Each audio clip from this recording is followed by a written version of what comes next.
अस्सलाम वालेकुम एवरीवन। आज का टॉपिक है एटॉमिक रेडियस। इस वीडियो में हम एटॉमिक रेडियस की डेफिनेशन, उसके बाद उसकी एग्जांपल, यूनिट और उसका पीरियोडिक ट्रेंड देखेंगे।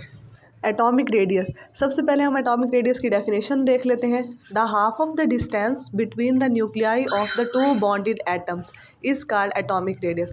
अब जो एटॉमिक रेडियस है, जो दो एटम्स होंगे वो आपस में बॉन्ड हुए होंगे, दो एटम्स ने आपस में क्या बनाया, बॉन्ड बनाया।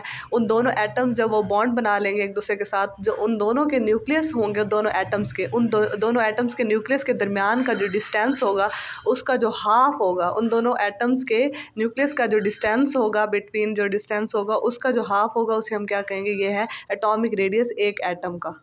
अब हम एटॉमिक रेडियस की एग्जांपल देख लेते हैं। एटॉमिक रेडियस की एग्जांपल में यहाँ कार्बन की एग्जांपल दी हुई है। उसने कहा है कि दो कार्बन एटम के जो न्यूक्लियस हैं उन दोनों के दरमियान का जो डिस्टेंस है वो 154 पिकोमीटर है। तो इसका क्या मतलब है कि जो 154 पिकोमीटर है वो कार्बन का क्या है, कार्बन एटम का एटॉमिक साइज़ है। अगर हम कार्बन एटम के रेडियस की बात करें तो इसका रेडियस क्या होगा, इसके एटॉमिक साइज़ का हाफ होगा। दोनों न्यूक्लियस के दरमियान का जो डिस्टेंस है उसका जो हाफ होगा वो इसका क्या होगा, कार्बन का एटॉमिक रेडियस होगा, जो कि 77 पिकोमीटर है। ये उसी कार्बन की एग्जांपल को उन्होंने डायग्राम से दिखाया हुआ है। अब डायग्राम में हम देखेंगे तो ये क्या है, दो कार्बन एटम्स हैं और उन दोनों कार्बन एटम्स के जो न्यूक्लियस हैं उन दोनों के जो दरमियान का डिस्टेंस है वो 154 पिकोमीटर है। उसके बाद उन दोनों एटम्स के जो न्यूक्लियस के दरमियान डिस्टेंस है उसका जो हाफ है वो 77 पिकोमीटर है। इसका क्या मतलब है, जो कार्बन एटम है उसका रेडियस कितना है, 77 पिकोमीटर है। ये डायग्राम से उसने दिखाया है।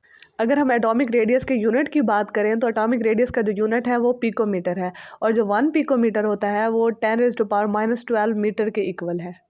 अब हम एटॉमिक रेडियस का ट्रेंड देख लेते हैं पीरियड्स में। जो एटॉमिक रेडियस है वो पीरियड्स में जब लेफ़्ट टू राइट मूव करते हैं तो वो डिक्रीज़ होता है। इसकी रीज़न क्या है, एक तो एटॉमिक नंबर इंक्रीज़ हो रहा होता है एटम्स का, जैसे जैसे हम लेफ़्ट टू राइट मूव करते हैं तो जो एटॉमिक नंबर होता है एलिमेंट्स का वो क्या हो रहा होता है, इंक्रीज़ हो रहा होता है। और दूसरा क्या होता है, जो पॉजिटिव चार्ज है न्यूक्लियस का वो भी इंक्रीज़ हो रहा होता है। जब पॉजिटिव चार्ज इंक्रीज़ होता है, जो नेगेटिवली चार्ज इलेक्ट्रॉन्स हैं शेल्स के अंदर वो क्या होते हैं, वो न्यूक्लियस के करीब आ जाते हैं, क्योंकि यहाँ पे पॉजिटिव चार्ज ज़्यादा हो गया और जो नेगेटिव चार्जेस हैं, जो इलेक्ट्रॉन्स हैं वो क्या हो गए हैं, कम है और पॉजिटिव चार्जेस ज़्यादा हैं। तो जो पॉजिटिव चार्ज है न्यूक्लियस के वो क्या करेंगे, इलेक्ट्रॉन्स को अपनी तरफ अट्रैक्ट करेंगे। जब अपनी तरफ अट्रैक्ट करेंगे तो क्या होगा, जो एटम का साइज़ होगा वो क्या हो जाएगा, डिक्रीज़ हो जाएगा। इसलिए हम कहते हैं जो एटम का एटॉमिक रेडियस है वो क्या होता है, पीरियड्स में लेफ़्ट टू राइट जब मूव करते हैं तो वो डिक्रीज़ हो जाता है।